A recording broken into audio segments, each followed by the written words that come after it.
ரீசெண்டாக நம்ம தமிழ் சினிமாவில் இன்னொரு ட்ரெண்ட் போயிட்டு இருக்குது அப்படின்னு சொல்லிட்டு பார்த்தீங்கன்னா ஃபர்ஸ்ட் ஹாரர் ஃபிலிம் அப்படியே போயிட்டு இருந்தாங்க. இப்போ பசங்களை வச்சு படங்கள் நிறைய வர ஆரம்பிச்சிருக்கு. ஸோ பசங்களை வச்சு படம்னா பசங்க 2 வந்து அதுவாக பண்ணால் டோட்டலி 2 ஃபிலிம்ஸை பற்றி நம்ம பேச போகிறோம். ஒன்று பசங்க 2, இன்னொன்று அழகு குட்டி செல்லம். இந்த அழகு குட்டி செல்லம்ன்ற படம் வந்து ரொம்ப ரொம்ப டிஃப்ரெண்ட்டான ஒரு படம், எல்லாருக்கும் தெரியும். நிறைய விஷயங்கள் அந்த படத்தை பற்றி நம்ம பேசியிருக்கோம், பார்த்துருக்கோம். படம் நீங்கள் பார்த்துட்டீங்கன்னா சொல்லியிருப்பீங்க, அப்பா செகண்ட் ஹாஃப் எக்ஸ்பெக்டே பண்ணலப்பா, எப்படி ஒரு ட்விஸ்ட் அப்படின்ற மாதிரி ஃபீல் பண்ணியிருப்பீங்க. ஸோ பசங்களை வச்சு இது வரைக்கும் வந்த படங்களோட ரொம்ப ரொம்ப வித்தியாசமான ஒரு படம் அழகு குட்டி செல்லம்னு சொல்லலாம். அழகு குட்டி செல்லம் படத்தினுடைய டைரக்டர் யாருன்னு சொல்லிட்டு கேட்டிங்கன்னா சார்லஸ் அப்படின்ற ஒரு டெபியூட் டைரக்டர். படத்தோட ப்ரொடியூசர் நம்ம நீயா நானா ஷோவோட டிரெக்டர் ஆண்டனி சார் தான் அந்த படத்தை ப்ரொடியூஸ் பண்ணியிருக்காரு.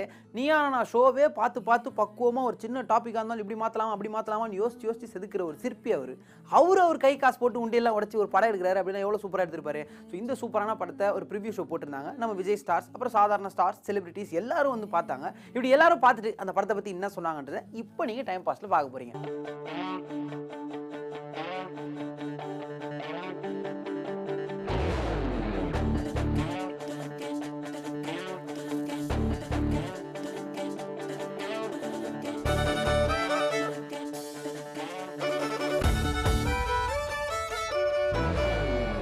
Charles, I don't know how he could, just come across with this kind of an idea, and the way he's executed it with kids, and he's done a great job. அருமையான அற்புதமான ஒரு experience கொடுத்த ஒரு நல்ல படம். படம் பார்த்துட்டு வெளியே வர ஒவ்வொருத்தரும் குழந்தைகளை பார்க்குற அந்த அந்த தன்மையை மாறிடும்னு நான் நினைக்கிறேன். நிறைய தமிழ் சினிமா வந்து இப்போ வந்து ப்ளூம் ஆகிட்டு இருக்கு. டிஃப்ரெண்ட்டாக புதுசாக எக்ஸ்பெரிமெண்டல் ஃபிலிம்ஸ் நிறையா வந்துட்டு இருக்கு. அந்த விதத்தில் வந்து என்டர்டெயின்மெண்ட் அப்படிங்கிறத தாண்டியும் வந்து நல்ல கருத்துள்ள படங்களும் வருதுங்கிறது ரொம்ப அப்ரிஷியேட் பண்ண வேண்டிய விஷயம்.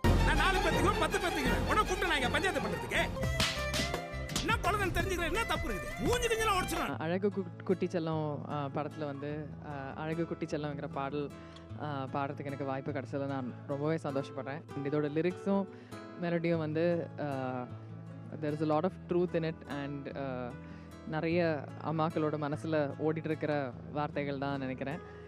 அண்ட் இந்த பாடல் வந்து கண்டிப்பாக it's dedicated to all the mothers.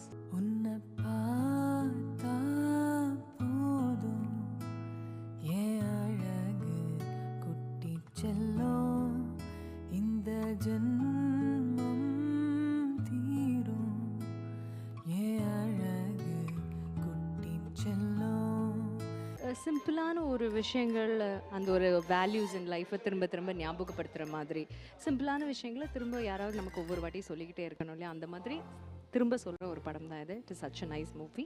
But இதெல்லாம் விட ரொம்ப நல்ல விஷயம் என்னென்னா, நீயா நானா ஆண்டனி சாரோட கன்விக்ஷன் எப்போவுமே எங்களை வியக்க வைக்கிற ஒரு விஷயம். அவர் எதை நம்புவாரோ, அவர் எதை பேசுவாரோ, அவர் எதை யோசிப்பாரோ அதே தான் யூஸ் பண்ணியிருக்காரு. Very good team effort.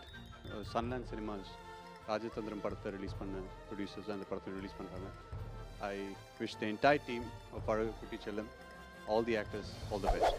அழகு குட்டி செல்லம் படம் வந்து ஒரு சிறப்பான படமாக அமைஞ்சிருக்கு. ஸோ இது வந்து ஆண்டனி சாருக்கும் சார்லஸ் சாருக்கும் வாழ்த்துக்கள் சொல்கிறத விட நன்றி சொல்லணும் அப்படின்னு நினைக்கிறேன். ஒரு படம் அப்படின்னு சொல்கிறத விட ஒரு நிகழ்வைக்கும் பயணமாக இருந்தது. அழகாய் நான் வந்து எக்ஸ்ட்ரா கவுண்டர், இது வந்து பெரிய கவுண்டர். நாங்கள் இந்த படத்தை பார்த்தோம், ரொம்ப சந்தோஷமாக இருந்துச்சு.